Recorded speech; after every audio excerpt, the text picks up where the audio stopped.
What's going on, everyone? Happy Friday. What's the look, Zach? What's wrong? Suddenly, I'm thinking, do you have all the lights on at the studio? I don't. I was setting the mood because it's Friday. You get it? No, I just forgot to turn it on. I'm staring at it right now. I was going to say, I was like, the light is. When I just looked, I was like, there. You definitely do not have the right light on. Did I not set the mood enough for you? Well, it's just everything looked very differently colored, and I was like, this something is different. And I was like, he did not turn the light on. Keeping the lights down low because it's Friday. Turn the lights down low. I have some issues, but welcome on in, guys. It is Friday. It is episode 129 of season 2 of the Ryan Ripken Show, and glad you guys could join in. Look, if you are looking for some baseball news, guess what? There just isn't, except apparently there's a rumor that's flying around that the Orioles are interested in your fourth favorite option. But actually, Zach and I are going to talk about the pros and cons to another name that the Orioles are linked to. Football, we're hearing some noise that they could figure out the head coaching search this week. Todd Monken had a hilarious moment with Shedeur Sanders, and we love us some Coach Todd Monken, so we'll talk about that. Emmanuel Acho clapped back at his viral tweet yesterday. There's some thoughts there. And then, later on, we'll have our call-ins for the Rips Better Kids on YouTube. We will put the link in. We'll have a little designated time. We'll call in. We'll check in. We'll talk about Friday. And we'll be rocking and rolling. And if you're new to the channel, hit that like and subscribe button. Ryan Ripken Show. We do this live Monday through Friday right here on YouTube, X, and Facebook. Sorry, I also was trying to just wolf down some food. I could tell while we were in the countdown. Everyone might say the countdown is too long, and we get that. The shorter we make the countdown, the more people have complained about the countdown. But, yeah, it was 3 minutes. OGs remember the 5-minute countdown. That was – looking back, that was something. Also, shout out Novak Djokovic, GOAT, just unreal. One of the biggest upsets we've seen. Unreal. He's just the GOAT. He really is. So shout out Novak Djokovic. What a time. Beating Sinner last night. Everyone thought Sinner was going to win in 3 sets. Just sweep him. And then everyone woke up, and there it was. God. What a time. What a time. But that's kind of like the biggest news. We are at a very dead part. Like the week before the Super Bowl, I'm not all – because once the Super Bowl goes by, then I get into college basketball, and I'm like all in on that. Then spring training's coming up, and you got the best of both worlds for that. This is just like – football's not over, but it's over.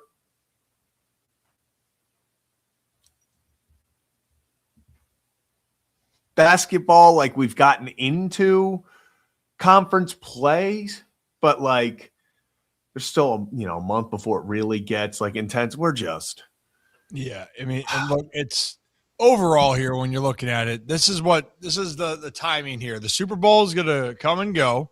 So for football fans, you're gonna enjoy the big game. Apparently there's some commercial leaks and bringing back horrible rivalries. Wait, did you not horrible? You didn't see the Pepsi one that got that was awful.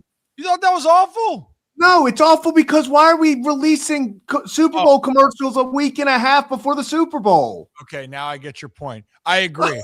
I agree with that. I don't need to know it, but if that's the quality, I want a little bit more of that chaos. I want it to sting. I want it to be creative and like poke fun in a fun way, or maybe not a fun way, and then we talk about it. Like I can't wait to rank Super Bowl commercials after the Super Bowl. Like that is one of the things as a fan, if you're not rooting for a team, go back and be like, that was really good, or man, that was a load of horseshit. And they paid $5 to $10 million just for that amount of time. It might even be more now, Zach. I mean, I don't even know. Yeah, and it was one of those things where the commercial itself, fantastic. I mean, you get the Coldplay reference in there. Like, it was if that would have hit in the middle of the Super Bowl, oh, that's incredible. And someone posed the question, is it really a Super Bowl commercial if we're leaking them a week and a half out? What is the point of leaking it now? That's what I just didn't get, because it was were they just too excited? Like, they were like, oh, this is just really good. We want to get it out there as fast as possible, because I didn't get why we're releasing to, like, what happened to the world I love? Like, what happened? It just, we used to be a proper country where you sat down and you knew that companies were coming with the heavy hitters on Super Bowl Sunday. Now it's like Yamamoto out there. Like, we are he could pitch every game. You might see him in the big game 7. You might see him in games 5, 6. 7. Like, now we're using Super Bowl commercials everywhere. And you know what? That's the point. And if for some of the ones that got leaked, I'm encouraged, but yeah, let's save them for the moment, because in the moment, the outrageous parts of it, or the creativity, or you're in your feels, that's what makes watching the Super Bowl even that much more enjoyable. Zach, like, people have lists, right, of what could happen in the Super Bowl, and you can create your list, and you can kind of over and under how many times something happens, or you have your own scoring and category. Like, you can make it an event. That to me, that could be a top tier one. It could. Yeah. And that's the thing, is like, it was such a good commercial. Like, that was brilliant. But why aren't we keeping it up our sleeve? That's like, that hits during mid-second quarter of the Super Bowl. People are going nuts online. That's getting the people going. But I just don't. And I know people are talking about, like, you got to get as much mileage out of it as possible. If, like, the Budweisers, like the classic Budweiser commercials with the little dog and all of that at the Super Bowl that everyone just loves, if they put that out a week and a half before, people, by the time they get to the Super Bowl, I've seen it 7 times. Yeah. Like, I didn't get that. That might be a grind my gears moment. Like, why are we releasing Super Bowl commercials a week, 10 days out? I'll tell you what, the creativity seemed great. And I know, saying, well, we're talking about it now. I'm not a huge soda guy to begin with, but now I'm like, you know what? It's just not as special. And I don't want to go drink Pepsi or Coke products now. I don't want to do either. You know what? But the avocados from Mexico, if they get humming during the Super Bowl, I'm going to go buy every damn avocado imaginable. Those commercials got the people going. I hope that they're doing some for this year, because they were always great. So, oh, sugar, we could have this whole conversation about. Yeah. Super Bowl. It got me upset. I just don't like. There's something magic about Super Bowl commercials. I feel like we're losing. It's like that Michael Irvin rant. Like, we're losing recipes. Hold the Super Bowl commercials till the Super Bowl. You know what, Michael Irvin? Yeah, we are losing recipes. I would love to be able to ask Michael Irvin about that. And belt to ass. There's a lot of things I want to ask Michael Irvin about here. Maybe we will. Anyway, why don't we talk a little bit about the show? Should we start with baseball and then we'll go back to football? Yeah, might as well. Okay, so everyone, if you're new to the channel, welcome on in. We're having fun this Friday. But are you having fun with this Orioles offseason? Are you enjoying what's been going on the last few weeks? Because if you guys heard my rant yesterday, I am not having a good time with that. And not from the sense of the X's and O's and making the team better or not, but this is the part of the offseason and even the sports season where I don't like hearing 7 different ways of why or why not on a player. It's the same thing over and over again. And what we know is Framber Valdez has not signed. Framber Valdez, who knows who's fully interested? The Orioles, apparently the Orioles are interested in pitching. If you heard me talk about John Heyman's tweet yesterday of him saying, well, these are the teams I'm hearing want starting pitching, and he listed half of baseball, and it's like, no shit. Teams want pitching. Not all of them are going to be in for Framber, but teams need pitching. So here's another then John Heyman tweet or report that I do think we need to talk about, because let's play the hypothetical here. The Orioles don't get Gallen or Framber Valdez. Well, John Heyman's saying they've expressed interest in free agent starting pitcher Lucas Giolito. So before we jump down, and I know some people are got to go, you got to be absolutely kidding me. Let's break this down for a minute, okay? So there's a stat line, and MLB Deadline News tweeted this out. With that stat line, Gio had a really solid year last year when you look at the numbers. Now, numbers aren't going to tell the whole story, which we will discuss here in a second, but 10-4 on the year, 3.41 ERA, and just under 150 innings pitched. Zach, like, for a guy, if that's the numbers, that's pretty solid. Now, you looked at what his expected ERA was, which, again, expected didn't happen, right? Like, the ERA is the ERA, but the numbers were a little bit higher on that, correct? What was that final number at? Yeah, so just I looked up the stats because he had a very good June plus. In 113 innings, he had 20 games started. He had a 3.03 ERA across that to end out the season, but he did have a 4.86 expected ERA, a 4.08 FIP, and a 4.69 expected FIP.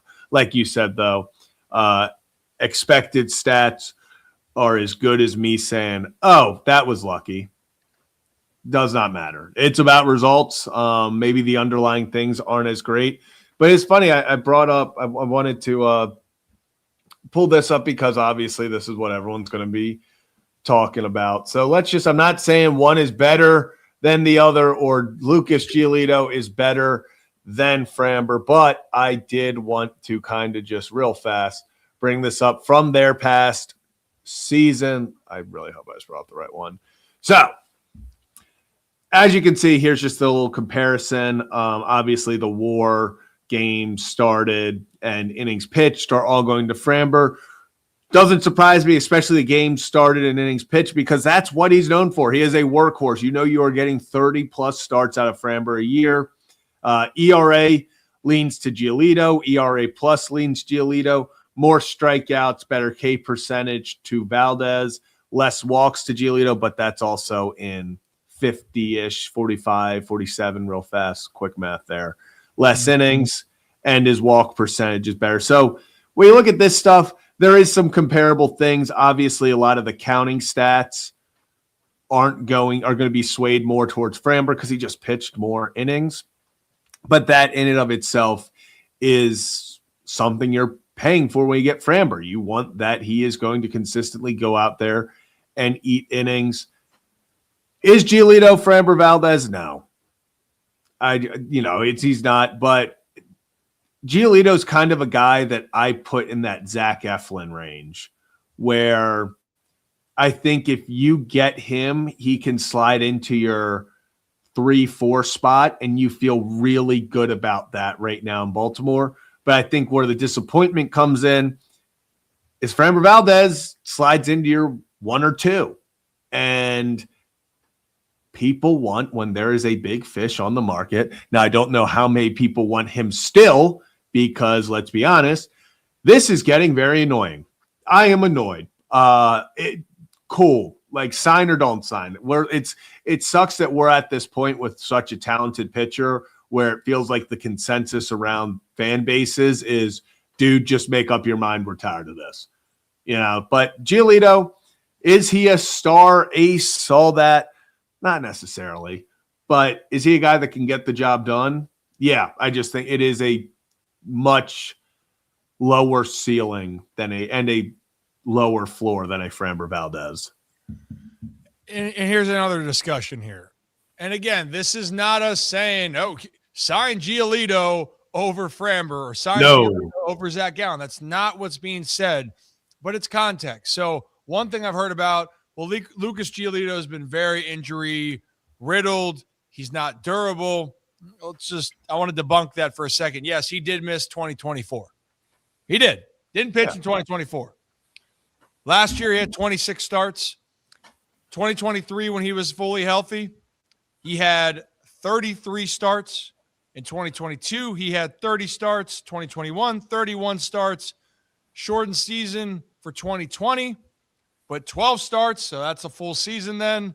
2019, when he was an all-star, he had 29 starts, and 2018, which was his first full season in the big leagues, 32 starts. So when we're looking at durability, don't look at the 1 year he missed, because every pitcher is going to have that asterisk to them. Like Corbin Burns was, wow, Corbin Burns is a workhorse. And guess what? Corbin just missed last year, right? Mm-hmm. It's the body of work that matters on that side of it. Now, for Gio, he actually has had solid campaigns. People don't want to talk about that part. Going back to 2019, Zach, where that was his second full season as a starter, he had 3 straight years with an ERA of a sub 3.53. And then 2023, he had a solid start with the White Sox. And when he got traded, he was just complete poo. Yeah. Just poo. He was poo in 2023. And then he bounced back to that 3.41. So 4 of his last 6 seasons have had an ERA that's a sub 3.53. And again, I've talked to you guys about this. Dean Kramer, with his ERA in the 4s last year, that was top 35 in baseball. So, Zach, let's play a quick game. Off of Gio's ERA from last year, I want you to guess where that would land him over qualified pitchers for most or for ERA last year. Just out of your curiosity, I want to hear your thoughts. For ERA, I'm going to say ERA, which he didn't qualify because he didn't get to like 150 innings. Yeah. But context, if he was qualified, I think he would be top 20. Yep, that is correct. Yeah. And you know whose ERA would be 1 point higher than his? Who? The guy that everyone wants the Orioles to trade for, Joe Ryan. Ooh. You want another name on this list? He had a better ERA last year than Kevin Gausman. He had a better ERA than Framber Valdez. He had a better ERA than Zach Littell. He had a better ERA than Merrill Kelly. He had a better ERA than Jesus Luzardo. He had a better ERA than Mitch Keller, Dean Kramer, Sonny Gray, Will Warren, Dylan Cease. So, look, I'm not making this case to say that fans shouldn't be disappointed if Gio's the option. But I think Gio as a fallback, if that's what happens, really right now on paper, 4 of the 6 years, he's been solid. And he's not old, Zach. Like, that's the other thing here. Gio is 31 years old. He'll be 32 during the season. And Gio and I overlapped in the Nats organization. That's where he started his career. He was one of their top prospects. And overall, Gio, I'm just trying to straighten up a little bit, but Gio, he was a top prospect for a reason. He has talent.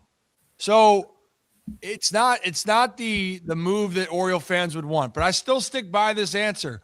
Whether the Orioles sign another pitcher or not, they have, if they stay healthy, enough to compete to start the year. I still believe that, because what's more important is how you get your team to be fundamentally sound and be good in situational opportunities. Most teams, you have to excel in one thing. The Orioles need to excel at one-run games. And don't say to me, well, Ryan, it's pitching. I know. Pitching, when you get later in the season and the postseason, yeah, it's going to matter. But also the strength of your team has to reign through. The Texas Rangers, when they won the Orioles in 2023, Texas was not a good road team for the season. Their pitching was pedestrian, specifically their bullpen, but they were a juggernaut of an offense, and they got healthy, and they just whooped ass. Now, that Orioles team that I just mentioned in 2023, Zach, they were not a top rotation in baseball. Not even close. Grayson and Kyle Bradish finished the year out extremely well. But overall, the Orioles were not a unit that you would say that starting pitching staff that ended up having the most wins in the American League, that is the one right there. Now, obviously, didn't work out for them. But, Zach, real quickly, because I'm on that subject of it, hold on just a minute. Where's the pitching stats? Always under 3 seconds as a team. The table for Humana. Table for Humana, Zach. Are you pulling something up on the screen? I am. So the Orioles bullpen, if people remember, that actually was a big strength for them. And the Orioles ended up finishing strong. But earlier in the year, they were in the top 15, and Grayson and Kyle Bradish pushed them to 7th. Last year, in 2025, Zach, do you want to guess team ERA for the – where are they? I just had them right here. Losing my mind. Making my way downtown. Are you going to say for the Dodgers? I was going to say for the Blue Jays. I got them now. And the Dodgers. Tell me where the Dodgers and the Blue Jays both ranked team ERA last year. Team ERA or bullpen ERA? Team ERA. Ooh, okay. So including everyone. God, both. I mean, the Dodgers bullpen was atrocious. I'm going to say Dodgers. I'm going to say both were in that 10 to 20 range. I don't know if were either in the top 10. Nope. I was going to say either were in the top 15, Zach, but you are right. They finished in the top 20. Yeah. The Los Angeles Dodgers had the sometimes 17th best ERA, 17th in baseball with a 3.95, and the Toronto Blue Jays, who won the American League East, who were the number one team in the AL, who then went on to be a couple outs and a slide away from beating this Dodgers team. The Blue Jays had a 4.19 ERA. But I'll keep banging this drum. You have to excel in other categories if you're going to have success. You have to excel and prove the greatness of what you have. Last year, the Blue Jays might have had the middle of the pack, kind of bottom third in pitching. Zach, they were number one in hitting. Yeah. The Orioles, when they won all those games in 2023, they were the best or one of the best teams in one-run games. I think they were 30-16. And if you want to take it a step further, they did have the most comeback wins in 2023. So whatever style that you have as a team, that is going to be more important to start off a year than Gio, Framber, or Gallen signs. Now, the difference is, Zach, would it make you on paper a hell of a lot better if you got Framber? Yes. Is the upside of Zach Gallen higher than Giolito? Absolutely. But if the worry is getting another pitcher that you feel can help a team that does not have the pitching depth, and we just had Keith Law on yesterday to talk about top 100 prospects for pitchers. Spoiler, if you haven't seen it yet, there are 0 pitchers on that list. Yeah. So adding a guy like Gio as your 6th, while not ideal, it can be a very solid move because depth to me is going to be more important to start the year than if they land Framber or not. And I don't know if they will. But one of those 3, Zach, I think will end up in Baltimore. It just seems like it makes all the sense, but only one of those. Yeah, I think Framber goes to like San Fran or something now. I just don't. I'm just going off of vibes at this point. I don't think he wants to play here. I just don't. I think if he wanted to, deal would have gotten done. We've heard how aggressive they are, and I don't know anything. It just feels like I think at this point teams are getting annoyed. They just want to move on. Just get like we're at that point where it's just like, can we just start the season? Like everyone just go to your teams and we'll start. Like that's just where we're at. Like this is that grueling 2 weeks before pitchers and catchers are reporting. People are trying to hold out to the last second. And it's like, let's just move on. Like Super Bowl's next week, people. We gotta pick this thing up. Let's all get our ducks in a row. For sure. And the last thing to close out the Geo conversation, which I didn't think that we'd get to this option because I really felt like Zach Gallen and Framber would be that. But just here's the reality. You need depth. Lucas Giolito is a bona fide big league pitcher. Now, could he go out and suck next year? Sure. But we've seen it in free agency over the time of this. And this is not a Charlie Morton situation. This is not any other. This is a guy that's 31 that bounced back, and 4 of his last 6 years have been really, really solid. Yeah, and he's pitched games, and he's been out there. And plus, he has the pedigree of being a top prospect. So for the Orioles and for any team right now, you want to make sure you have depth. The other team in the American League East that people are going, whoa, they didn't make enough moves. Well, they got Cody Bellinger. Good for the Yankees. You know, also what they did, they traded for Ryan Weathers, an upside lefty that can start or go to the pen. Did the Yankees necessarily need it? Would people have rather them had Freddie Peralta and make that trade? Sure. But you know what it did? It gave them options. It gave them depth because that is going to be more valuable for the first 3 months of the season than it is for the last 3. And that's where the trade deadline can become so important. So if you are new to this channel, hit that like and subscribe button. Ryan Ripken Show. We do this live Monday through Friday right here on YouTube, X, and Facebook. Now, next week, we will be out there at Radio Row in San Francisco. We have a lot planned, a ton. So stick with us on what that scheduling could be next week. Yeah. Because, one, it's going to depend on how good is our quality of internet. That's going to be number one. And then number two, we have guests galore that are just kind of – we're going to be going – Zach, you already know the drill, but we're going to be rocking out there from 8 a.m. Pacific time all the way until probably 4 p.m., and then we're going to get all of our stuff together, get the content that we need out, and then keep moving, right? So I don't think – so the hours, because of the time change, might be a little bit different. So bear with us, but we have so much content. And then obviously, Zach, you mentioned it, in 2 weeks, spring training starts, which we're also scheduling time to go down and make some things happen. And no, by the way, the World Baseball Classic's right around the corner. So things you can look forward to. Spring training, World Baseball Classic, March Madness, opening day. Just like that. It's coming. It's coming. Sports.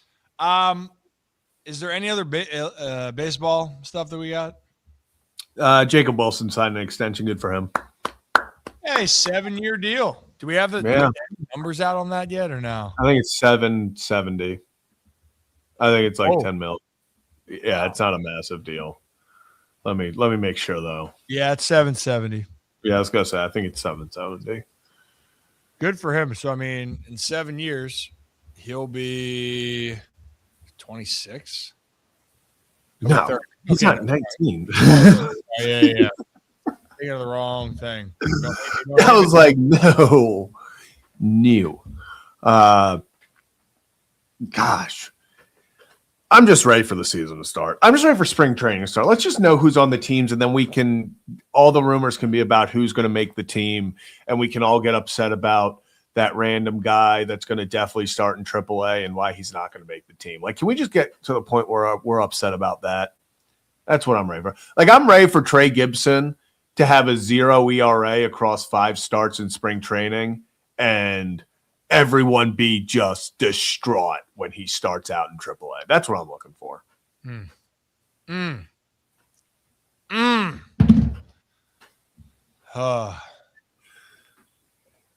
Sports.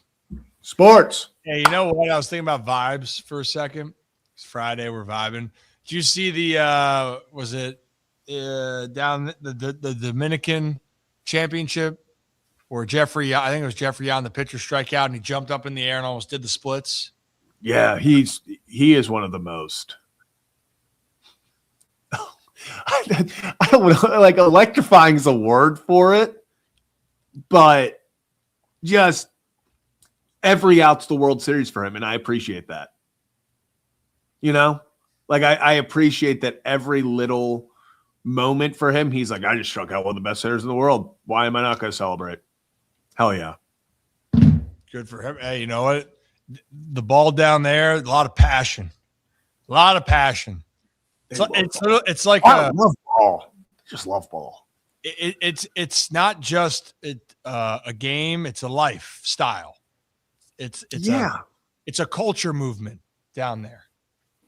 Electric, dude. Electric. Now, can it get a little crazy? I mean, that's hard to do for a 162 in the US, but that's why the World Baseball Classic is going to be fun, is because of the passion you're playing for your country. And that's the beauty of this. Down playing outside the US, there's more of that passion than in MLB because it's just not the same setup. Now, postseason baseball, though, the intensity, the stress, oh baby, that stress factor, you know the difference between regular season ball and postseason ball. Bring back the one-game playoff. I'm still a massive proponent. I loved wild card one game. What do you got for one game? Let's play it like game 7. All hands on deck. Those were my favorite. Maybe it's because we got Joe Saunders versus Yu Darvish. Joe just shoved. Biggest game of your life. Here you go. Well, they had the one game Trevor Hoffman, sorry, but I think it walked off. But the Rockies Padres, when the Rockies won like 19 of 20 games, that was a one game playoff. And Matt Holliday slid head first, busted his face. When was it that, unfortunately, it was a few years later. I think it was, because I'm pretty sure it was the Royals. They were down like 5 runs in the first. And then they came at the A's. Yeah. Came back and won, and then they went on a freaking heater and just were mowing down teams, dude. They were fun. That was a good team. That was a fun team. And again, goes back to the whole thing about getting hot and staying hot at the right time. That's what it's about here. But we're not going to worry about getting hot, staying hot, because 1, it's so damn cold outside, and 2, we are still so far away from the regular season. We're getting there slowly, but I'm with you. I'm going to go talk to is Commissioner Rob Manfred, would he be Uncle Rob or would he be Father Rob? He would be Uncle. I think we're just sticking with Uncle. I will say though, don't need any speculation, but Nnamdi Madubuike just tweeted out good news. So hoping, football aside, even if it means he's coming back, can play, whatever, hopefully, just because neck injuries are very scary, hopefully that's just great news for him as a person, but everyone's freaking out about that. So hope he's doing well. He has been very, come and go on social media recently since the injury. So hopefully he's doing well. Yeah, I'm hoping, man, because look, on the football side or any team side, you can have great coaches and an infrastructure. Having great players, that helps a lot. That helps a lot. And you can't make no mistake on the injuries things can have. In baseball, you can feel it when a star misses time, but no one cares about the excuses. You got to find a way. But when they are out there, there's a reason why they get paid that money. And Madubuike, it's a reason why he got paid that money. He's a game wrecker. We're talking about setting a tone at the line of scrimmage. That's a tone setter. It's one of the tone setters on your team. And in baseball wise, you see it all across. Aaron Judge is that for the Yankees. I think Jordan Westberg's that for the Orioles. That lifeline, I think Gunnar has that ability with him as well. Jose Ramirez for the Guardians, perfect example of that. Guys just have that it to it. Got to. As we keep moving on then, because that's the crazy thing. That is the only baseball news. What do you got? Nothing. I'm just kind of just Twitter. No. You can't laugh and have a good time. Friday. I can't just tee-hee on the show. But I was going to say, do we get a little tee-hee going on the show? Did you just tee-hee me? Did we just tee on the show? Like, are you saying like he like that, or are you like no? Now, Or do we like want to play our quick game? Do we want to play our ranking game for MLB on our Friday fun day? Do we want to play our ranking game? Well, walk me through the ranks. All right. Here's what we're going to do. We're going to do a little Friday fun day. We're going to do a little Friday fun day. And it's going to stick with baseball right now. Okay. So we have tiers here. A, B, C, and D. We're going to rank all 30 teams. This is how it's going to go. We are ranking all 30 Major League Baseball teams. In the A category, it is you can win the World Series. This is a World Series contender. B category is going to be you're a playoff team. Don't think you really can win the World Series, but you're going to make the playoffs. C, I'm putting in no man's land. We're going to go in the worst spot to be no man's land. And then D is going to go straight rebuild. That's just going to be your rebuilding team. So let's start this fun. Let's start this fun. We're just going to go in alphabetical order like they have it right here. So, Ryan, let's start with the Arizona Diamondbacks.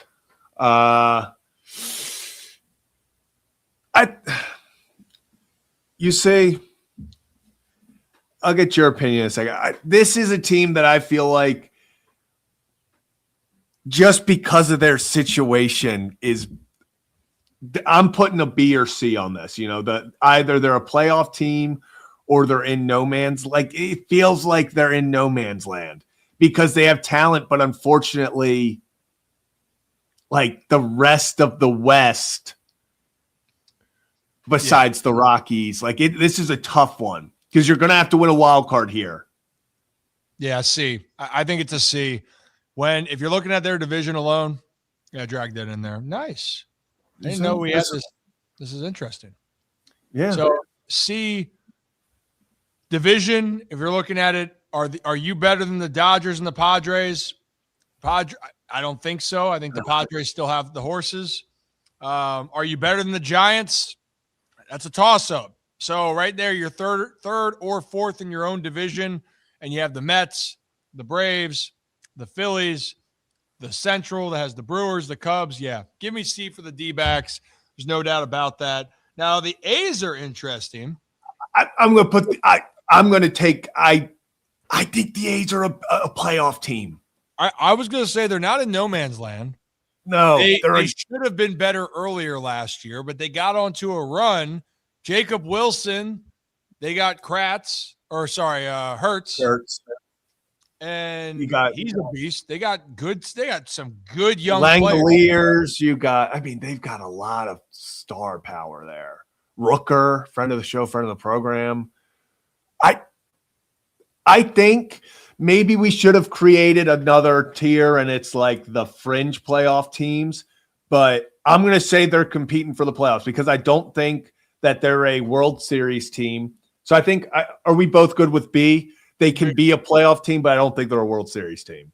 I think we can go ahead and put that wasn't going to sound right. I was going to say, let's go put the A in the B. And okay, yeah, the A's, yeah, it just did not. Let's go put the A's in the B.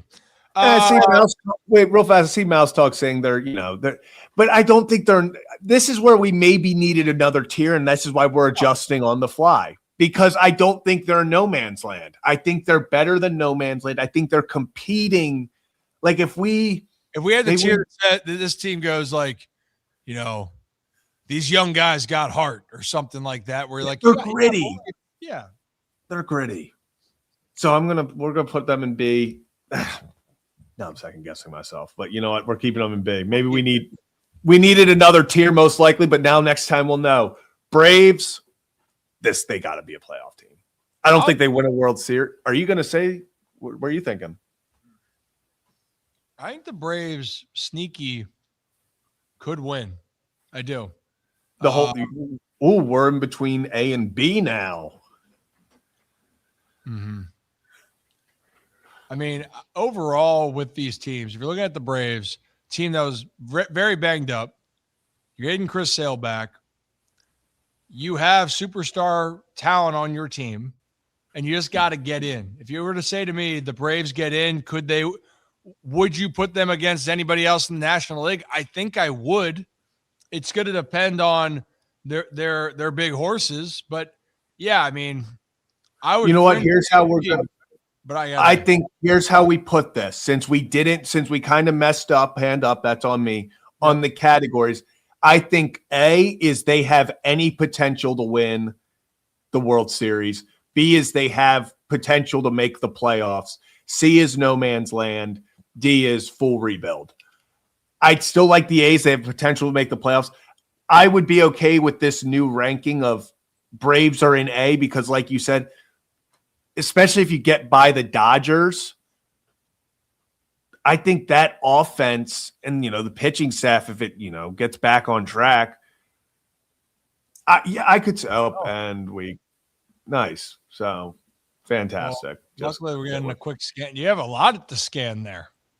I know. That was this something. Is why I didn't. I was going to say, I should have paid for the paid version. So are we good with Braves in A? If we're doing they have I think they have the potential. I think just you got something? I think solely going off of they have the potential to win it all. Okay, yeah, then I'm going to stay with A.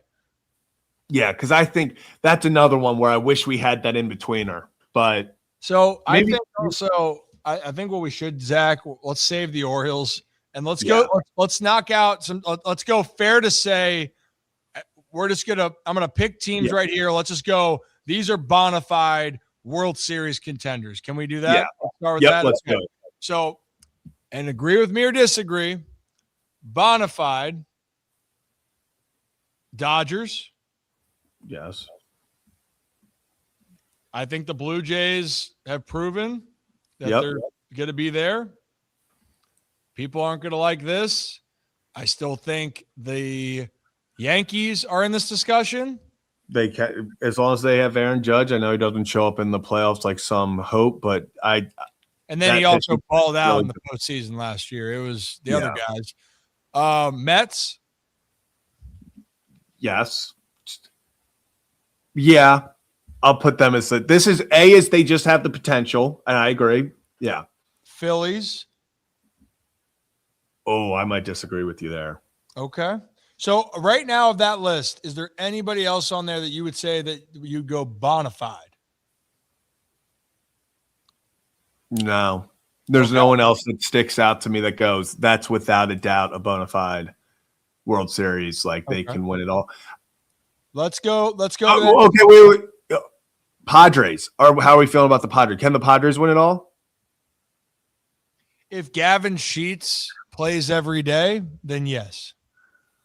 You know what? Throw them in A. Throw them in there. I think they have the talent to do it. I think, they're similar. It literally comes down to Gavin Sheets.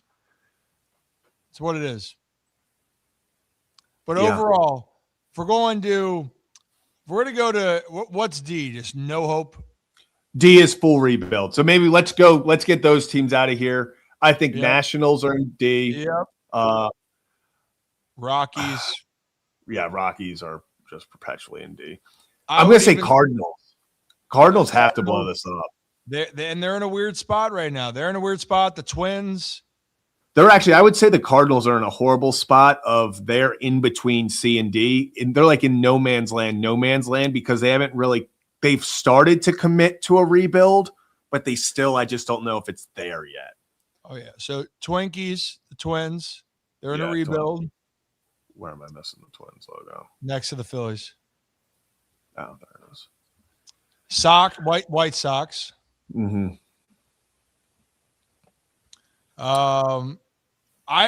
This might be this because they're not in no man's land. I would lean more rebuild. I'd say the Rays. I think the Rays are rebuild. Although we can make the argument, are the Rays ever in a rebuild because they're going to go win 80 games for some reason. But I agree. Really are. Yeah. All right. How about this? Now for C, where are we putting the Marlins real fast? It's they're between C and D. So are they though? Are you saying they're B? Are they? They are not a no man's land team. Their trajectory of the moves that they've made and some talent, they might be behind the Athletics. So if that's the case, but we had to change the category of C. Yeah. Because that's my part. Because like, if we're just going like, yeah. Oh, I do see but we probably do have to put the Angels in D. Do the Angels have? Yeah. Well, no. I mean, Brady Anderson's going to have the sideburns and the rollerblades going out there. So, BA. Actually, they might be in D or in C. Angels, I might put in C because they're. If you categorize it as no man's land, let's stick with that. So, no man's land, I would say the Angels are in that part. The Diamondbacks are in that part. I would argue right now the Giants are in that part too. Yep, I was just going to say. The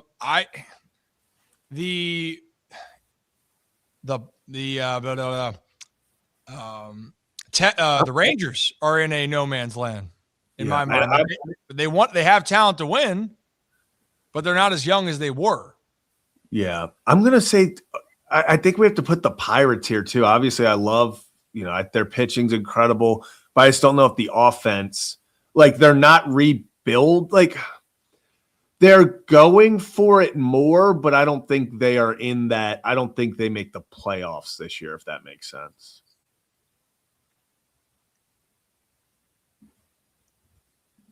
I agree. So I think we got to put them in. Because then with this rest of the group, then Marlins, if it's Marlins is that one team where they have upside, and they honestly like almost messed around, but do they have enough to compete in the AL East next year? If that's the case, no, then I would put them at C. Yeah, I agree. And I will say, just to kind of get it, just unfortunately, products of your environment, same reason that we unfortunately have to put the Diamondbacks at C. I think we can put the Tigers, Guardians, and Royals all in B because someone has to win that division. And all of them have the potential to do it.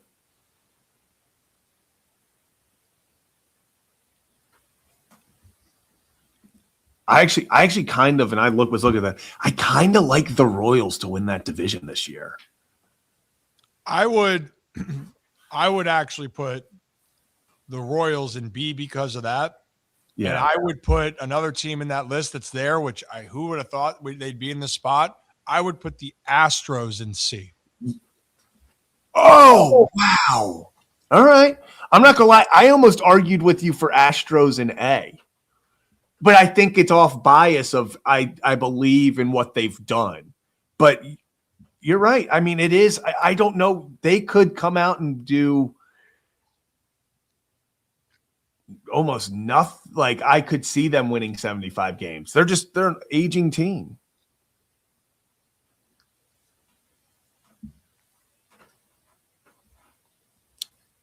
And for which for the Royals winning I love the Royals lineup. I think the Royals have really good pitching, and I think I love the Royals lineup. Little getting up there a little bit with some stars like obviously like Sevy, or Salvi, but it's just I love the Royals lineup. I just think they are Michael Garcia, Bobby Witt Jr., Vinny Pasquantino. I really think that the Royals lineup has the best. They underperformed last year with that. Yeah. And they should have done better and they didn't. So the Royals on paper, talent-wise, in that division, they should be right there with, and let's just throw this, the Guardians I think will be B because you can say all you want. They're going to find a way to just scratch and claw. That's the vote way. That's the team way. They've got that down. Then with their other team that could win the division, I would put the Tigers at B. I'm not sold on the Tigers winning the World Series. No.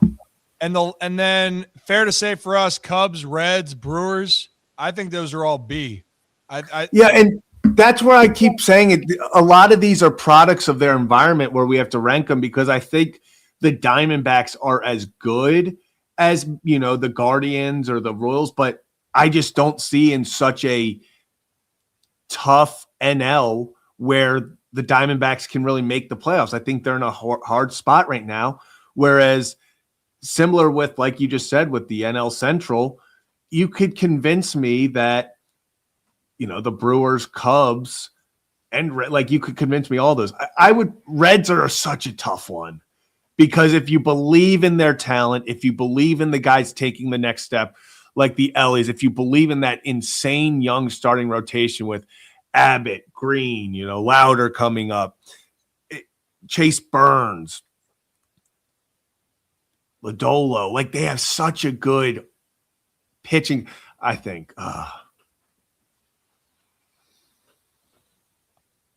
So let's make it simpler for you. Brew Crew B. They get rid of guys. They still find ways. They won the most games in the National League last year. The Reds and Cubs are going to be on that B or C. It just depends on which way you lean with that. The Cubs, because of signing Bregman, I think they're big. I think they're B. Yeah. And I would be okay with the Reds. With that being said, yeah, what do you buy? You make the choice on the Reds. You buying the Reds, or are you going to say they're going to be in that tough no man's land of the rest of the National League?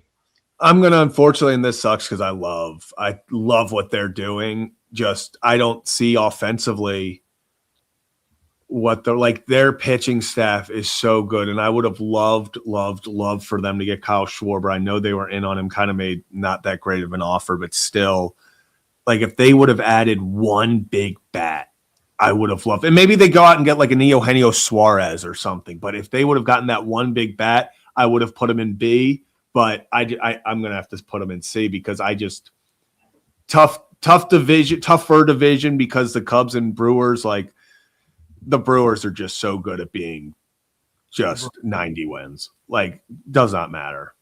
They're like the Rays on steroids. The Rays, no matter what, are going to win between 80 and 85, and then they have that ceiling of they can go win 95 plus games. But the Brewers are just like, no matter how good or bad they are, 90 plus wins. It's just what they do. For sure. So that leaves 4. I'm going to say this. I think the Mariners, while they're exciting, I think they're B. Yeah, I'm I just agree. not sold that they can win it. I love what the run they had. I loved what they've done, just not sold. Yeah. I know we're on a debate. I believe the Phillies can win the World Series. And we know this will be for the next tier. We already established. Zach fucked up. That was on me. That's a hand up. That's on me. Correct. Gosh. So you're thinking, I'm okay. If we're doing the Phillies can win the World Series, there is a chance. I'll give it to you. I'll put them in A because there is, now that we've kind of rearranged them and we're like, okay, A is you have any chance to win the World Series. I think Phillies are in A.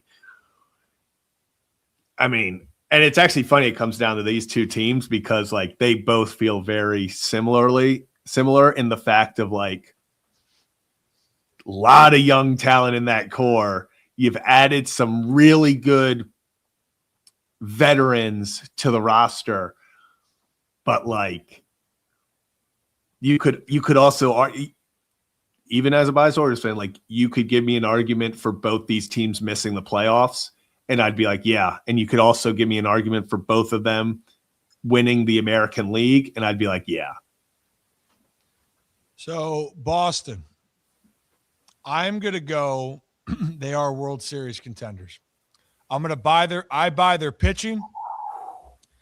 I buy the pieces that they have, and I would put them in that category of if their pitching does what it's supposed to do, and they add a bat at some point, they can overthrow the Yankees, and they could overthrow the Blue Jays. Hell, dude, they can win the division. Yeah. And if they win that division, they're probably the 1 seed, potentially. Mm-hmm. And then it runs through Boston, as much as it is. But Crochet and Ron Suarez and Sonny Gray, and Bayo, they got a good nucleus of a staff. Your only doubt is their offense going to keep it up. If they get one piece, they play at a great offensive ballpark. The Red Sox, to me, they belong in A. They are a trade away from another big bat, but right now, I think that team. This might even be crazier. I think the Red Sox are. If we're going to say right now, I think the Red Sox are going to finish with a better record than the Blue Jays. Like, that's just off of that, and it's not that I don't think that Toronto is not going to be good. I think it's just so hard to replicate that over and over. And I think the Blue Jays losing Bo Bichette's going to hurt a little bit more. But I trust Toronto's pedigree now in the playoffs. They've proven that they're comfortable. They've proven that they can handle pressure. I will say, no matter where we put the last team, I'm realizing we only 3 divisions we feel like have a chance to win the World Series. Neither the Centrals and the AL West, we've said you're not. Because we've got what we have at the moment, we have 2 NL West teams, we have 3 AL East teams, and we have 3 NL East teams. Wow. So where do we the $1 million question? The last 2 years, the National League, Dodgers in the West have won. Yeah. Years prior, teams that have represented the World Series in the National League, the Diamondbacks, the Phillies, the Braves. And who am I missing in this list? Phillies. No, you already said Phillies, Braves. The East. And then the American League, the Yankees, the Blue Jays, the last 2 years. The Red Sox have been a contending team for the World Series. Texas is that one outlier for that year, and Houston, which there's Houston. They're not the same Astros that they were. Yeah, so, I would love, you know me, I love seeing new teams win it. I'd love to see new teams win it. I love the parity. So, I'd love to see what happens with Baltimore. So, where are we? And then we get some breaking news. The Ravens are hiring Declan Doyle as their offensive coordinator. All right. Right in the middle of that's bigger news than making this decision. Zach, what do you think? I told you, you could literally convince me of both all the way from A to, oh man.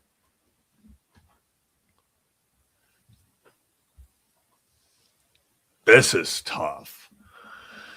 I would love if they sign Framber, like if they had Framber on their team right now, I'd put him in A.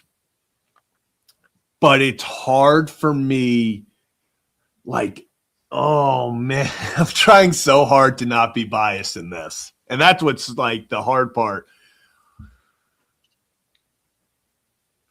If you put Boston in A, I think you have to put the Orioles in A. Like, and that's what I'm going to go off of. I think the Orioles and Boston, right when I said it, like you could convince me both of them would miss the playoffs and both would win the World Series. It's interesting. I just think I think you have to connect them with Boston. I think our lineup is better than Boston's. Their pitching is better. So you want my honest answer? What are you thinking?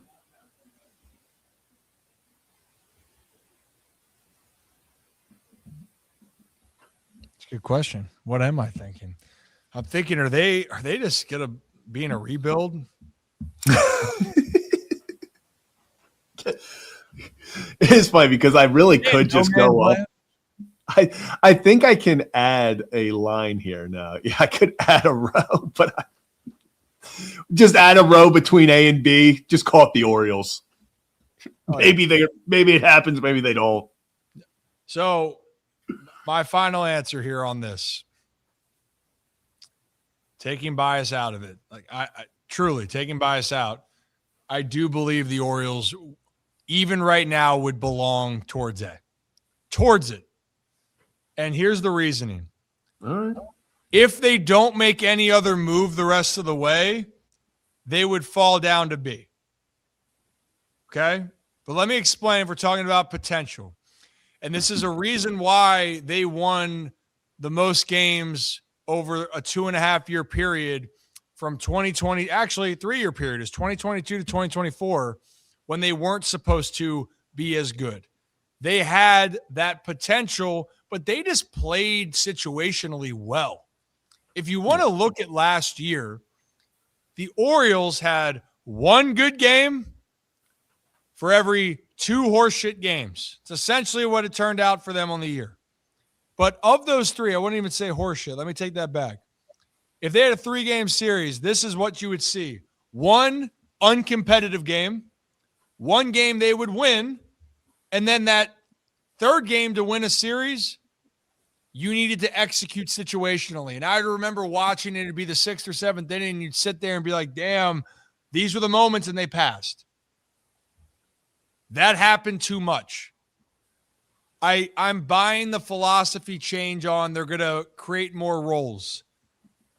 The only way I don't see this offense being good, Zach, is if Pete Alonso gets hurt, or Westberg goes down, because I think those 2 guys are going to really carry a leadership component.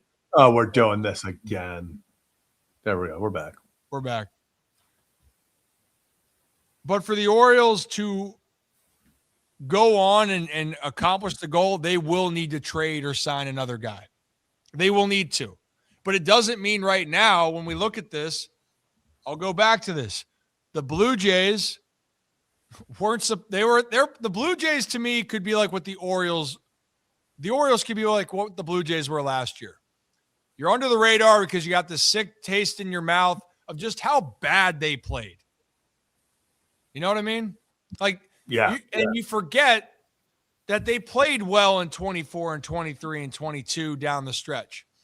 They are a much more talented and seasoned team than they were.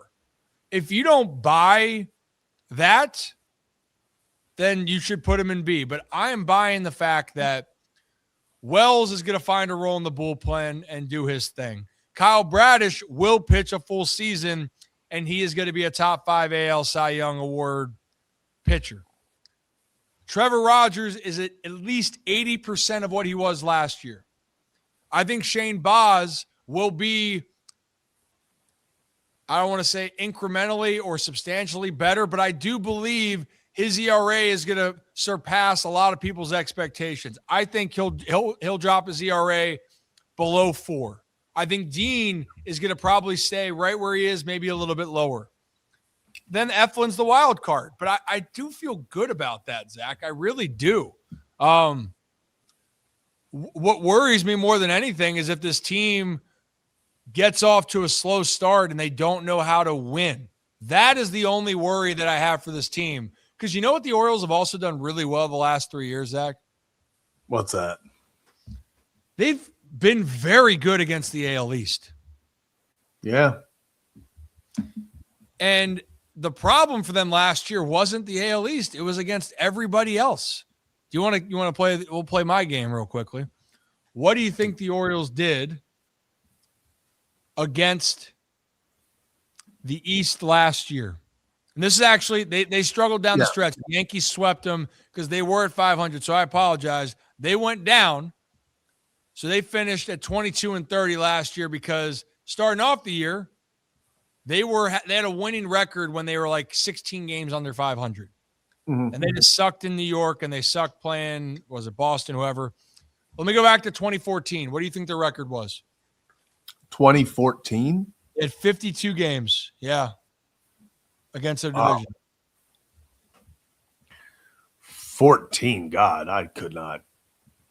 52. They won 34 of them. Close. 32. They were 32 and 20.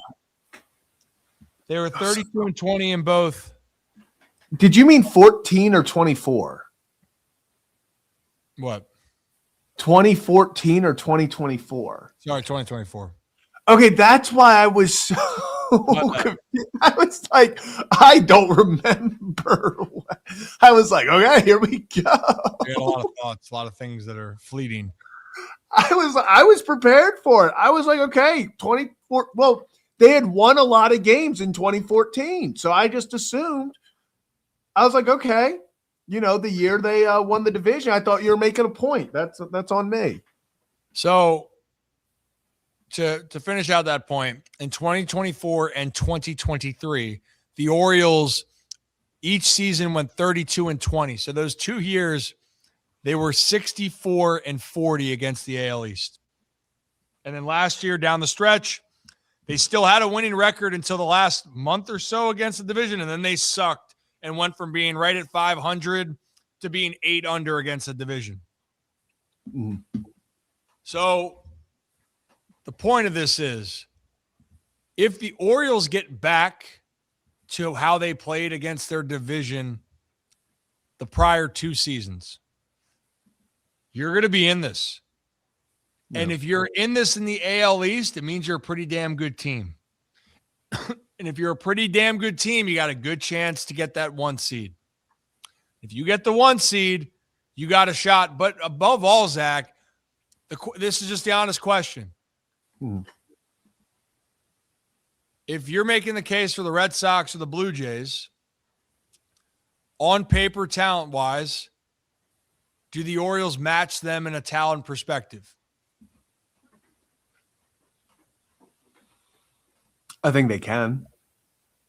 I think if they play up to their, potential. I don't, especially with Bo Bichette gone and stuff, I think the Blue Jays, their pitching staff is really good. But I think the ceilings for their offense, I think the Orioles have a higher ceiling for their offense. So that really comes down to me. I would give the Blue Jays a slight bump. I think they are, especially, hey, they just represented the American League. So you're going to give them that bump. But I think their ceilings are very similar. Where did the Orioles offense rank last year? God, not. Well, it depends on what. Let's talk about average, and let's talk about.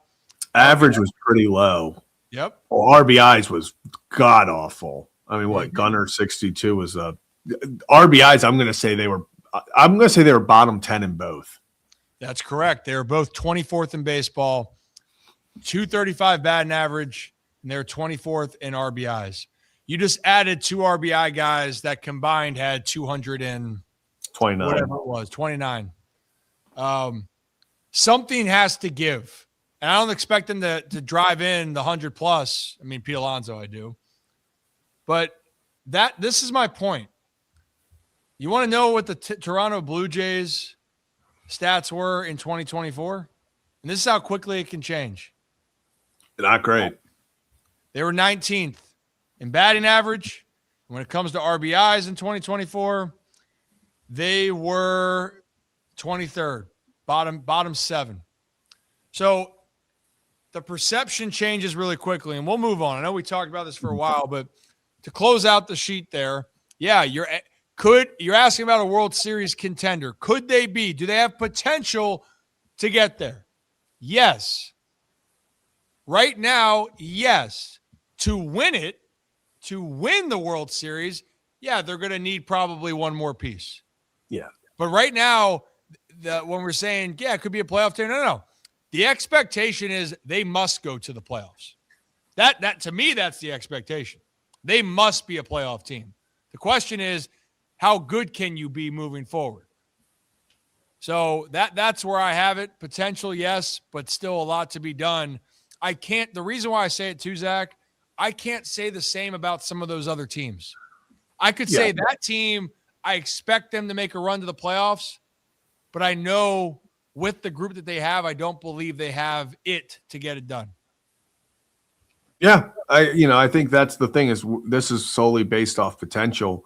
The Orioles have the potential. It's whether or not they can live up to it, and especially after last year, it's going to need to be a big one. It's going to need to be a step forward from 23, but it's going to need to be a massive leap from 20, or I guess big leap from 23, small leap from 23, 24. They're going to need to take a big step from where they were last year.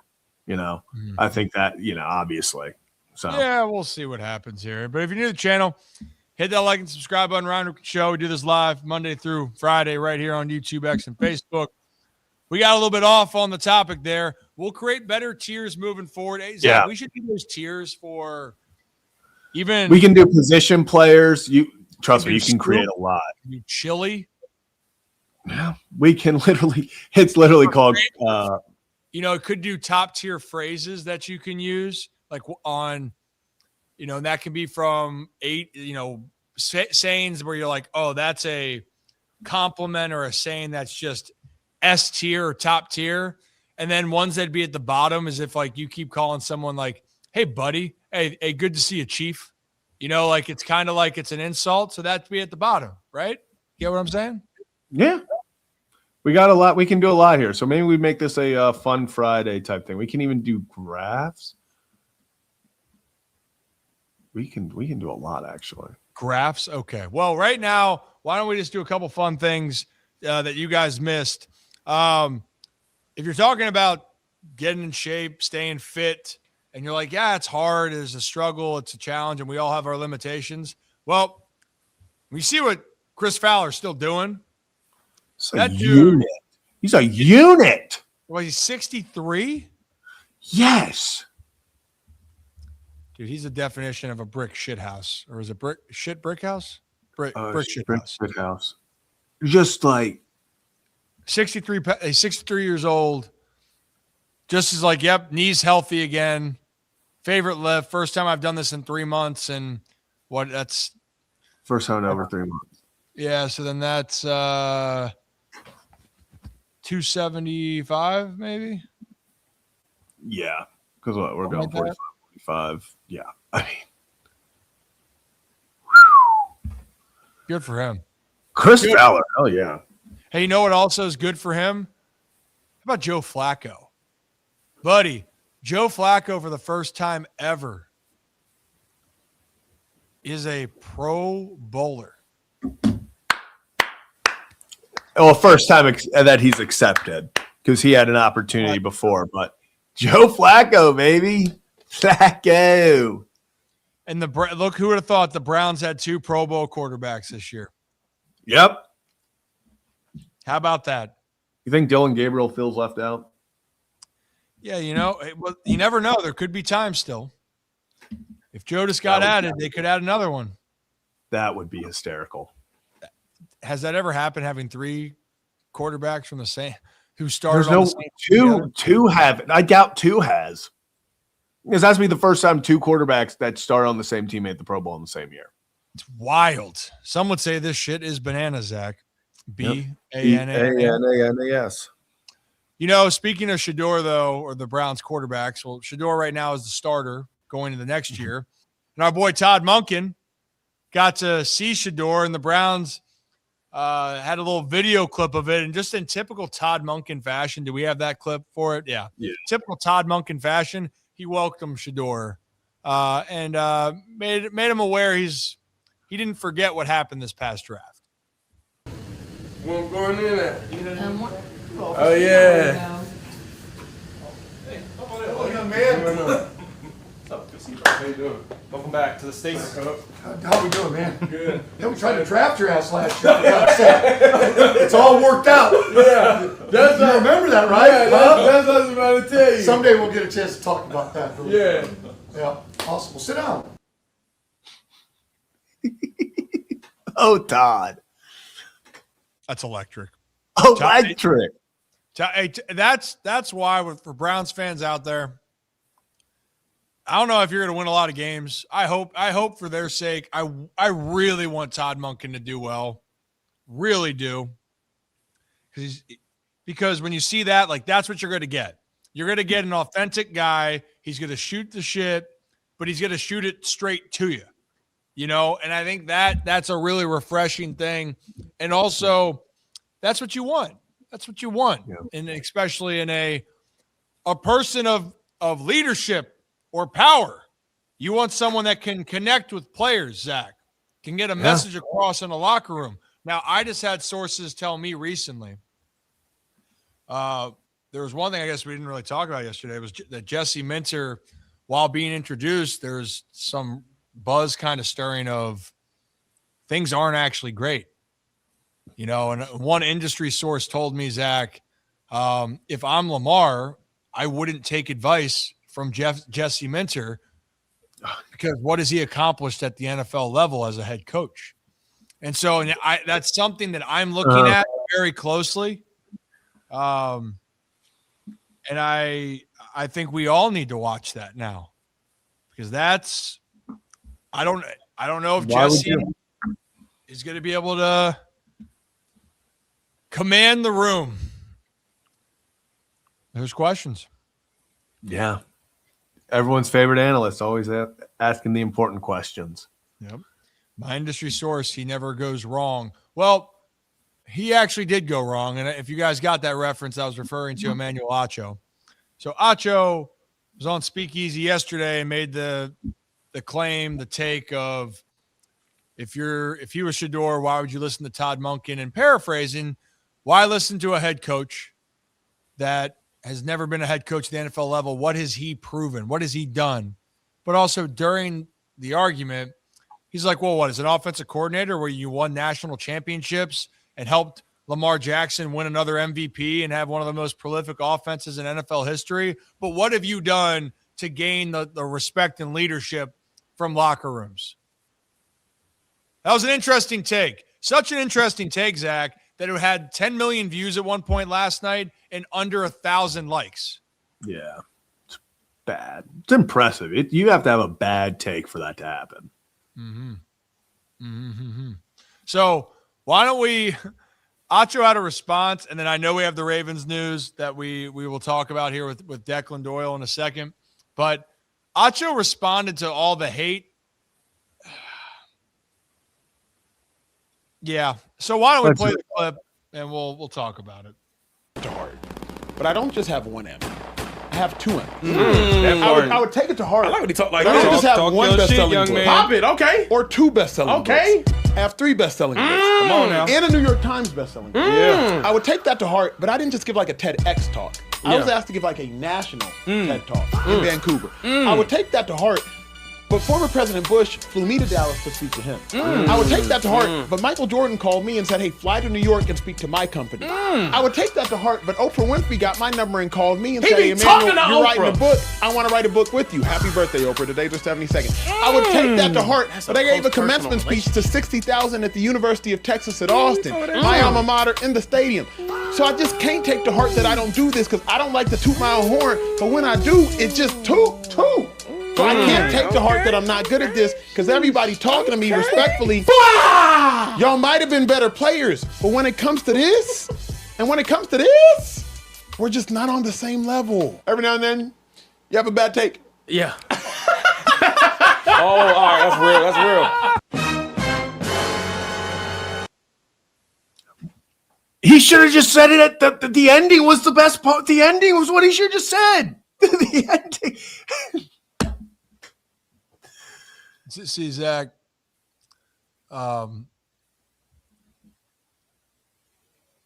it could have saved us all time. And as a society, when you're like, yeah, you know what? That take, pretty bad. You know, that was a horseshit take. Hey, horseshit take. You know, I own it. My bad. You know, didn't come out the way that I wanted to, or whatever. Or if you don't even want to say that, just saying, you know what? We make some bad takes at times. Yeah. And here's yeah, go ahead. I was just gonna say, like, if he would have come on and been like, guys, that was a bad take. Like, let's just call it what it is. That was a bad take. Like, then I think everyone is like, yeah, it was. But that's okay. We all have bad takes. I've written books. I've done that. None of that has to do with the football knowledge that we were questioning when you said that. And then at the end, he's like, you might have been better players than me, but this and this were not on the same level.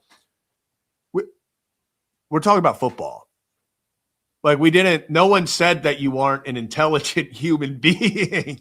We were talking about how horrible of a take that was. No one was questioning that you don't have brains or that you can't talk or that you don't having accomplished things.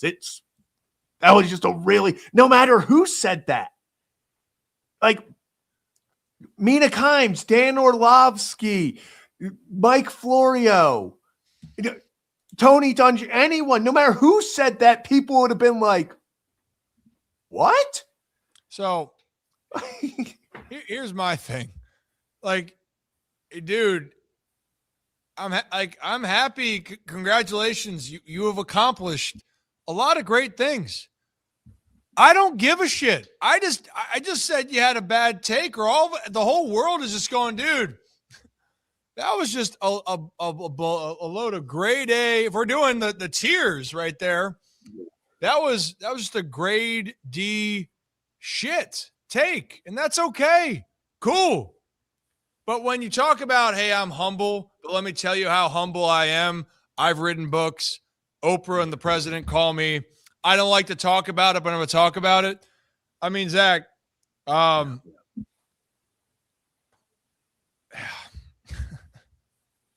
like I said, I always want people, especially people that work hard, to have success. And no doubt Acho's done his thing, carved his space. Because literally has nothing to do with the fact that you just said a player shouldn't listen to a head coach because he's never coached in the NFL as a head coach. That's it. This isn't rocket science. This isn't questioning your credibility or what you've accomplished. I honestly felt like you probably need to watch. You've never watched Billy Madison, Zach. I already can tell you haven't seen it. I've seen it a long time ago, but yeah, I've seen it. Billy Madison was I would put that in the classics, but no, I have not seen that in years. So Adam Sandler reads a book called The Puppy That Lost His Way as a question later on. And then the guy after was just saying at no part of your reasoning, there was no incoherent, rational thought. Like, for a person that is very well thought out, it was overthought. All you had to say was, that was a bad take. Thank you for listening. Let's move on. Have fun with it. I don't need to flex. Like, you don't need to flex on it. That's cool. No. Happy birthday, Oprah. I didn't know that. Happy birthday. Yeah, like, Oprah called me. I'm sure Oprah would have said that was a bad take. Oprah, so, Zach, for me, I'm trying to build up the own brand here and build up the infrastructure. And I always tell you, I like to think of myself as still being one of the smallest damn things. Like, no one really knows about us, and obviously we have people that know and watch the show, and we thank you guys and we appreciate you guys. But in the grand scheme of life, there's always a bigger fish. There's always more to accomplish. There's always more to do. And even for me growing up, one thing that I always took away is people are people. And yeah, the experiences you go through should be humbling. And I've gotten to do a lot of cool things. And there's some stories that I haven't shared on here, Zach. You know some of them. And because that's not my style, right? Like, I don't need the approval from the masses on what I have or haven't accomplished. I want my accomplishments to speak for themselves, not me speak on my accomplishments. If I'm asked the question, hey, Ryan, what have you accomplished? Great, I'll answer that. But when you bring it up as a point of it and you say you don't care, you do care. You do. When I say right now, when people get mad at me, if I say, hey, the O's are fine, or I try to be positive or objective with everything that's happened or whatever it is, and I'm the worst, I get blamed, I'm a Nepo baby, I'm all this, okay. And when I say I'm okay with all the comments, I truly am. Because I've dealt with this shit my entire life, but I don't need to go and prove it to somebody else. The only thing I want to prove is, how do I make this product better? How do I keep moving? How do we make this fun? How do I want to be more entertaining? That's what I look at. But it's a different media world we're in. I didn't go into this media world to create the gotcha moments. Came into the media world to introduce myself and bring a group along with me that can be fun. We're still trying to figure this shit out. We are. But we've also have a lot of cool things. But we're still small. Humble. I think that was the one thing I wish he had just said the one thing. Because at the end of the day, I can look up. I already knew when I watched Acho. You've already done a lot of stuff. It's amazing. Happy for you. But you want to talk about people putting respect in your name? They respect you more when you don't say things like that. Yeah. Because let other people tell you how they respect you, not remind people of what you think you are because of what you've accomplished. So that's just my thoughts here. I do like how he made a horrible take, and his response was, "I've written books." Best-selling books. Best-selling books. You know what? I didn't know Acho, and this is no disrespect, but like I had no clue Acho had written one book, let alone 3. Like, I guess now we know. We now know. Whole world knows. Yeah. That was something. Well, Zach, a couple things, and we got to open up the lines for the better kids. So the Ravens did just announce they got Declan Doyle from the Chicago Bears. Chicago Bears. Ben Johnson's kind of right-hand man on the offensive side. And overall, yeah, I don't really have not in a bad way. Like I'm excited. I'm intrigued. Ben Johnson's a brilliant offensive mind.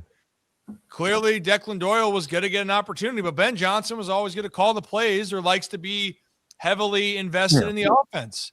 And also, Declan Doyle's your first offensive coordinator job is going to be with Lamar Jackson and Derrick Henry, and that's exciting. The only negative, Zach, here, I shouldn't even say negative. It's the question is with a new staff, new play caller, how do you create your style? That's the only thing that can be that it's to be determined a little bit about how is he going to progress. I love the hire. I think you got to take a chance on guys, but that's and you see what they've done and built, and you see the genius, and that's just why I trust the Ravens. That would be the only thing knock if someone's going to sit there. Well, I would also say, like, if we want to talk about it, he's the same age as Lamar Jackson. They're both 29. So that people are wondering if that's – but right-hand man to Ben Johnson.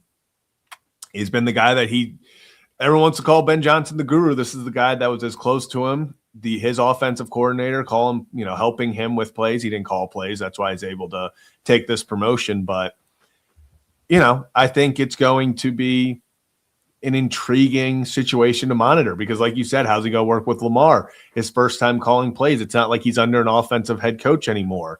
So it's his team or his offense. It's his unit. So very, very excited for Declan and, excited to see how all this pans out, especially, working in the big run game there in Chicago. Everyone talks about Ben Johnson and, oh gosh, it's all the trick plays and the big plays and, downfield, all that. The root of his offense is still running the ball. So, I think Declan coming from that, it's still important. He's going to run the ball. He's going to establish the run. And then we should see a lot of fun things coming off that.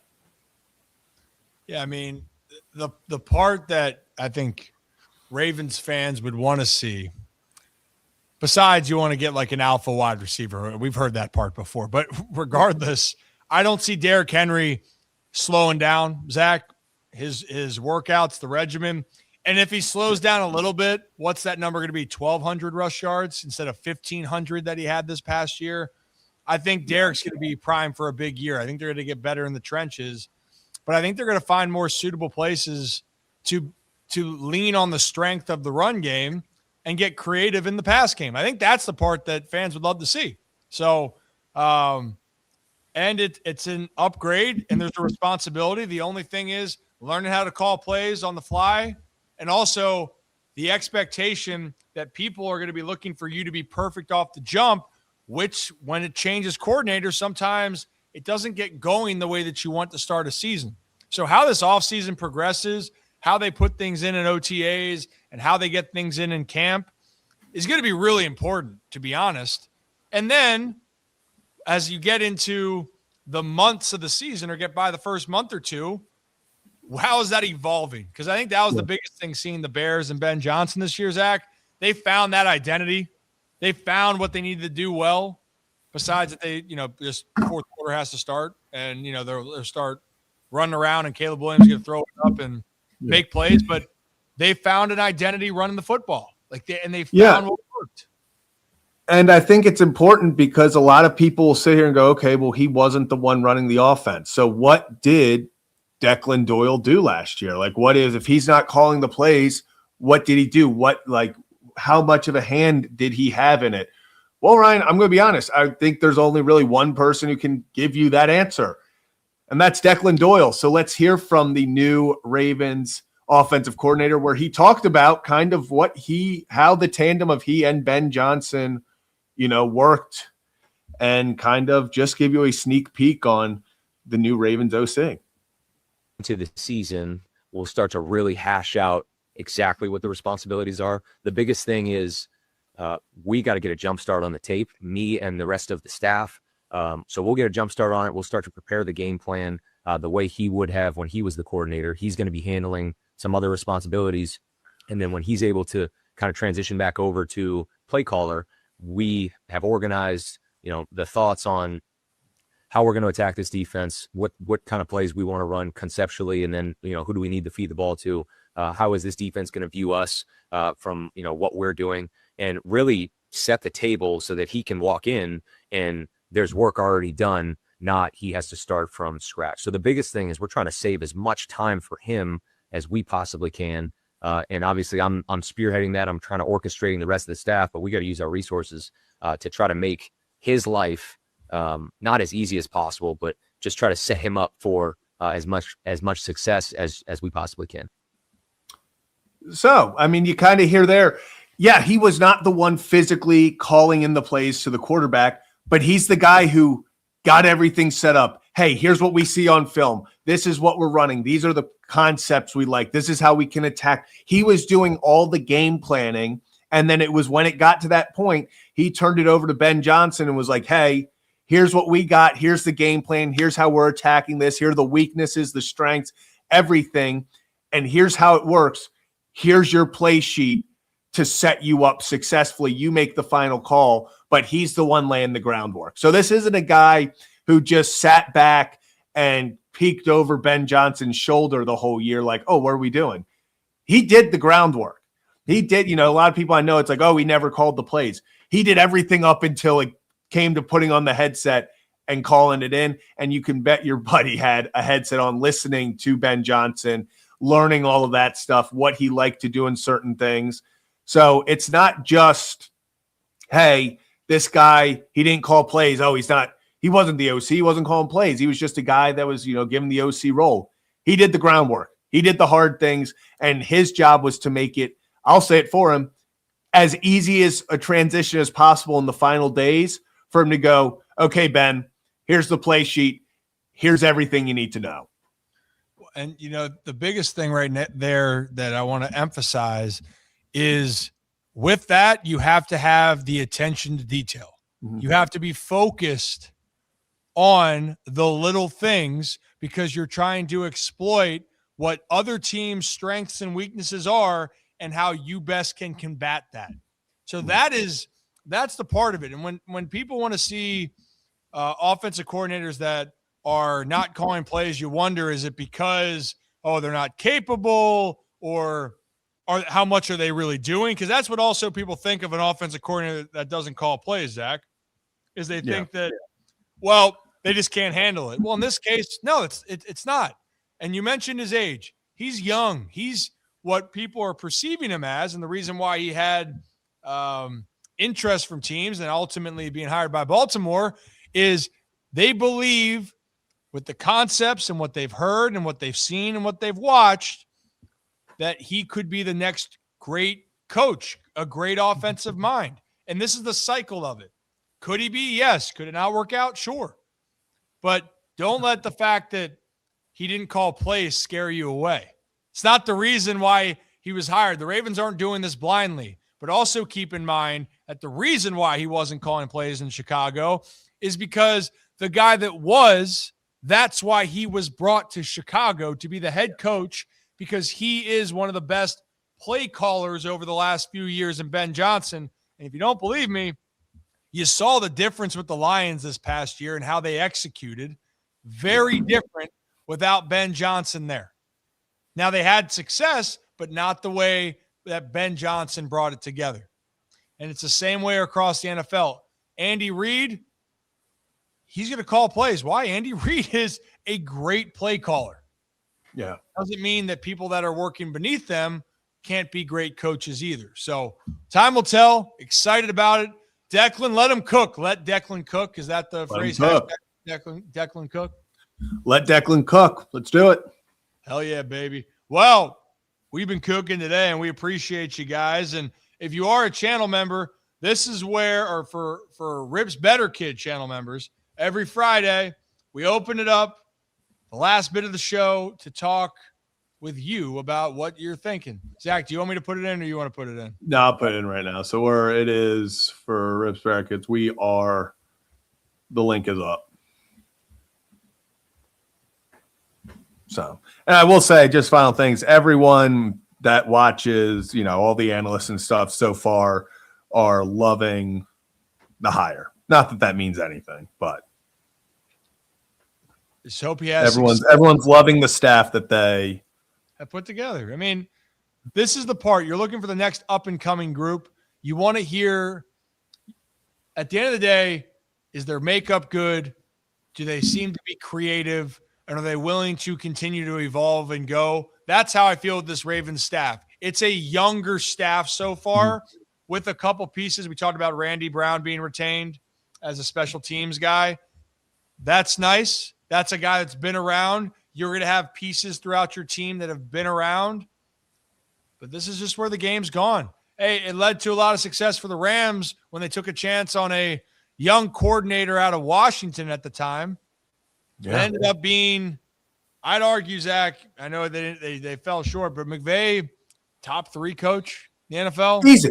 Oh, easy. They go to the Super Bowl again. Probably top 2, possibly the one if they win it. Yeah. But he changed. Talk about a culture changer. That was Sean McVay. Mm-hmm. There's a lot more of those guys around the NFL, and hopefully the Ravens got one in Declan Doyle as we continue on. And then you put for Rip's Better Kids, is it in there? Yeah, it's up there. I think all right, so because I got to do 105.7 from 6 to 7 tonight. So we'll go a few more minutes, see if anyone wants to hop on. But I will say, I'm excited, and I know I'm just kind of reiterating sentiments that have been talked about on the internet already. It's nice to see the Ravens go with a young, innovative play caller. Like, that's what the league has changed so much recently, and this is nothing against Todd Monken, but it's different. Like, there are different perspectives on how the league is run. And I think Todd got the most out of Lamar. Todd is a great, head coach or offensive coordinator. We'll see what happens with head coach. But kind of the way the league's going is your offensive coordinator, your coordinators need to be these young up-and-comers that understand the game. It feels like there's one or two that are like, okay, they've solidified themselves as they're just, the Josh McDaniels, where it's like, yeah, it didn't work out the 2 times he put on the headset, but he's a damn good play caller. There's a few guys like that, but for the most part, you're looking for these young up-and-comers, these innovative people, and super excited for Declan in Baltimore. It's, to your point, Ravens fans have been waiting or intrigued with taking a little bit more of a chance Well, this whole situation is taking a chance. New head coach, first-time head coach, new offensive coordinator, first-time calling plays offensive coordinator. Hey, they're taking that risk. Hopefully it's something that's going to play off in the long term. But could there be growing pains, Zach? Yes, that's also part of the process of this. So, yeah. Also appreciate this. Hey, it helps when we're live, but I do like to think, Ryan, we are decently quick. Even though we were not on for the Minter hiring, we were pretty on that. So yeah, appreciate right that. after we finished the show, the Minter hire. And I'm sure Framber will sign as soon as we get off. Yeah, I'm gonna. Yep, for sure. The other part. So if you are new to the channel, we do this live Monday through Friday. We talk a lot of baseball and football. Those are our main two. As we continue to grow, we want to continue to add in more sports, but those are the two ones in this region. And for our guest list, and we've had a Rolodex of guests. So if you're new to the channel, check them out. If you're curious about other coaches that the Ravens hired, well, Mike Mickens, the new defensive back coach. We had former Raven Haruki Nakamura, who went to college and played with Mike Mickens, was a Raven for 4 years. Oh, and by the way, the GA grad assistant coach at Cincinnati when Haruki was playing was Jesse Minter. So that was a great interview. We had Nick Moore of the Ravens on yesterday. If you want to hear we're talking about bad football takes. Not thinking Fernando Mendoza is going to go high in the draft. Bad football take by Nick Moore. Yeah. So he's got to write a book to make up for that one. Yeah, he does. He does. All right. So Collins, because I also got to get on air at 6. So we got to. We'll do quick Collins. Quick Collins. We got 10 to 12 minutes of time here, depending on what we got. So I think we got Joe in the first. Yep, we got Joe first up. So, Joe, how's it going? We have the same beard, I see, Joe. Yeah. The same hairline, except I accepted mine. Damn, man. Hey, dude. My God. Hair. This is supposed to be Happy Friday, man. It is Happy Friday, but I had to get in on the hairline joke. Aren't you 42? Didn't somebody say 42? Yeah, the new head coach of the Brown. Yeah, aren't you 42? The Todd father, yeah.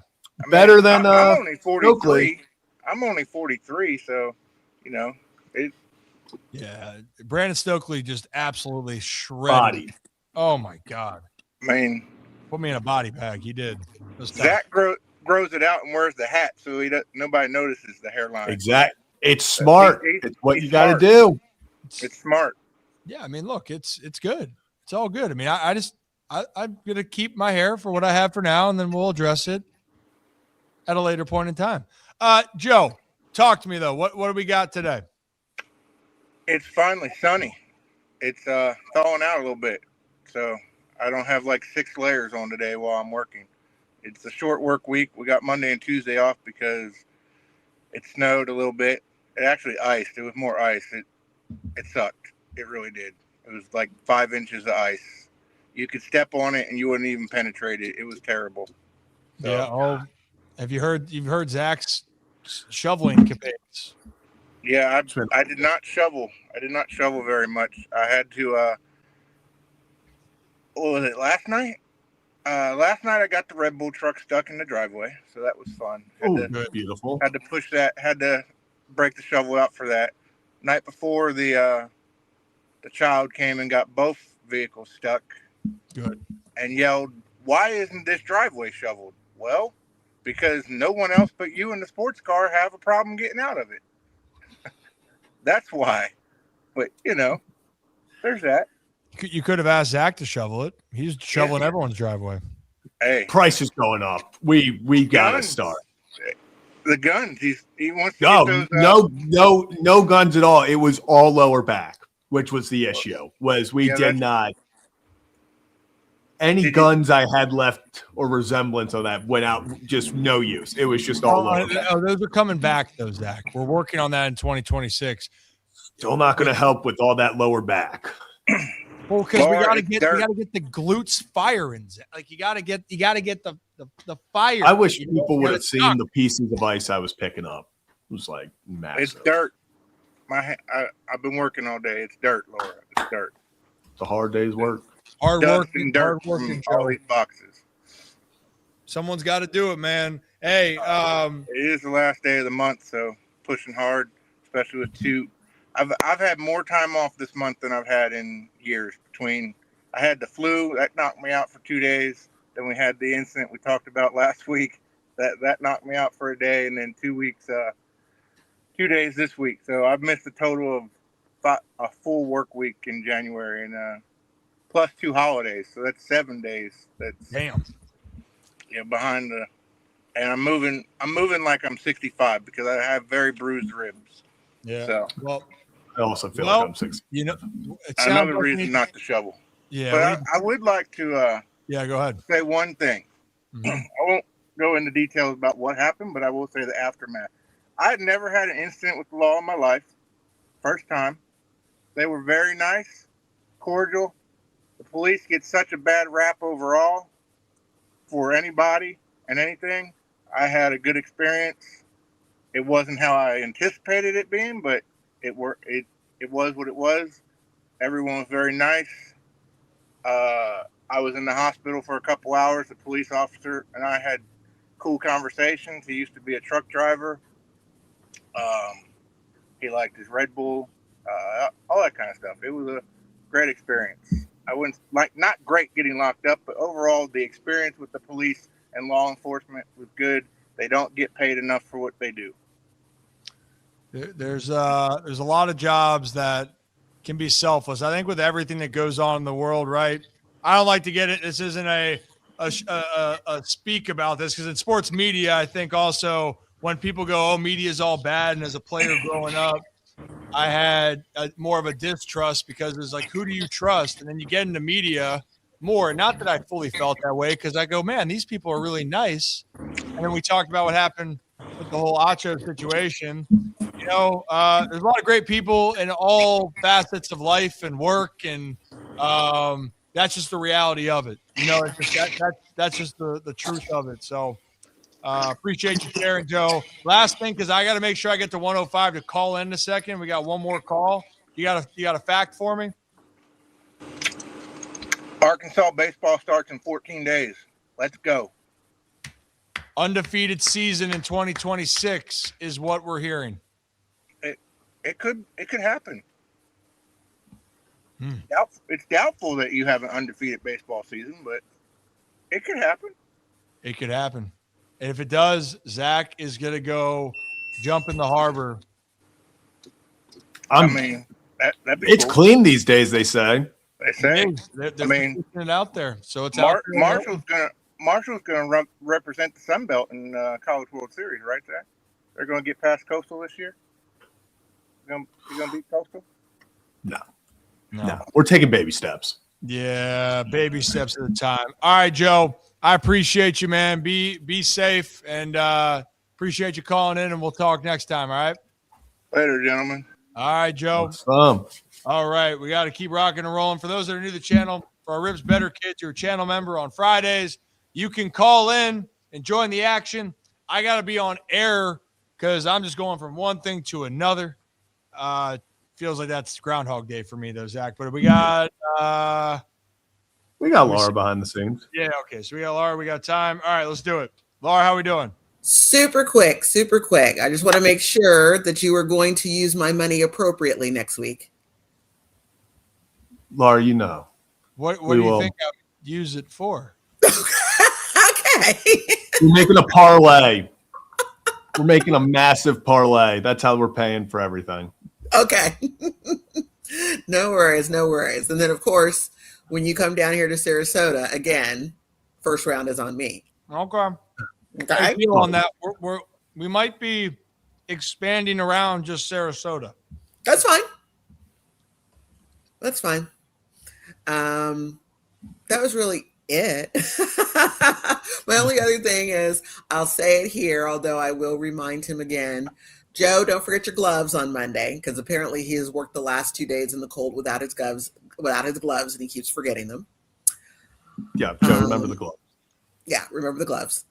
Yeah, Ryan, and where's your book? Like, come on. How many books have you written?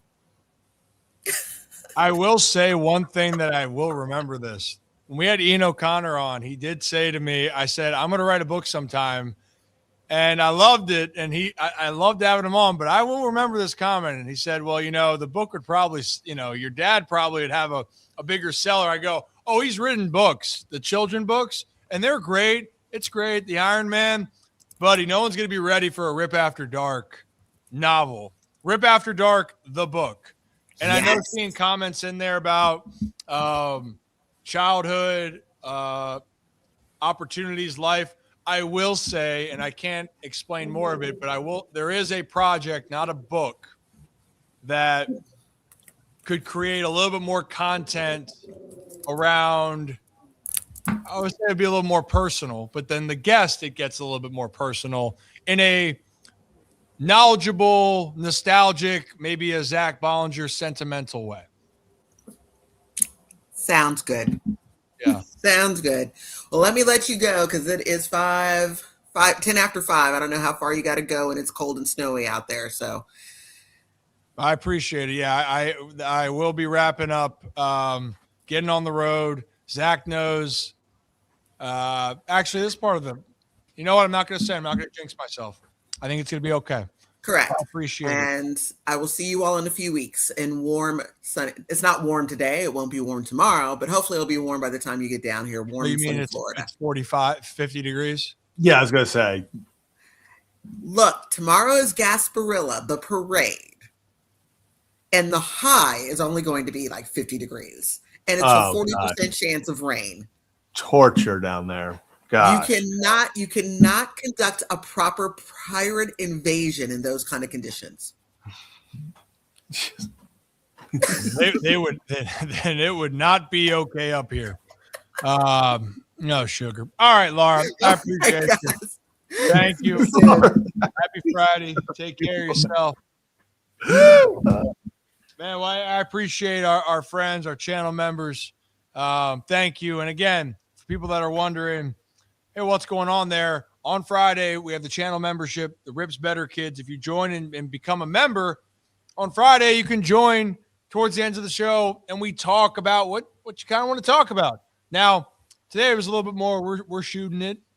Other days, we've been talking about news and sports and maybe some things that have happened in the past that we need to rewrite the history, So all that and the above, but we want to open up that option because that support, it means a ton to us, and we love hearing from you. Genuinely, we do. I can speak for Zach, even though sometimes he's thinking, I don't know if I even like hearing Ryan, but he doesn't have a choice if he wants to be on the Ryan Ripken show. What we do all the time, Yeah. Oh, sugar. All right. So update for next week. One more time for the one time. If you listen on Apple and Spotify after, okay, we will be live Monday through Friday over in San Francisco. We don't know the full live setup, and it's going to be contingent on our internet setup. We're trying to get that all situated, but what I can promise you, there will be a ton of content. And for our channel members, the Better Kids, Good Kids, we will make sure we have content that is flowing to you, and we hope we're able to do our live show at its normal time. But we do have a lot of guests lined up. We do have a lot of memorable personalities. Yeah.